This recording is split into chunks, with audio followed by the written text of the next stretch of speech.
বয়ান করেন তখন এই কথা বলেন, যখন আপনি নজাত করেন তখন এই কথা বলেন। কাহিনী কি? ওই বান্দা ডাক দিয়া কয়, বলে আমি জান্নাতে যাব, কিন্তু জান্নাতের নাজ নেয়ামত দিয়ে আমি কি করব?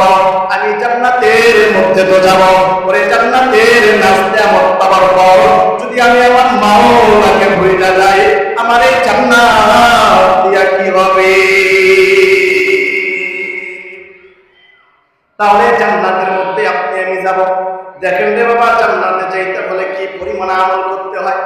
ইন্নাল্লাযীনা আমানু ওয়া আমিলুস সালিহাত, দুইটি কাজ যখন কোনো বান্দা করবে, ওই বান্দাকে আমার আল্লাহ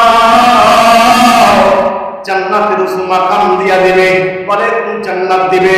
আল্লাহ নবী ডাক দিয়া বলে, ওরে যদি কোনো বান্দা জান্নাতের মধ্যে যাইতে চায়, তাহলে এক নম্বরে ঈমান আনতে হবে, দুই নম্বরে নেক কাজ করতে হবে। এই দুইটি কাজ যখন বান্দা করবে, আমার আল্লাহ এই বান্দাকে জান্নাতুল ফেরদাউস দান করবে। এই জান্নাতে যখন আপনি আমি যাব, অনেক নাজ নেয়ামত পাবো।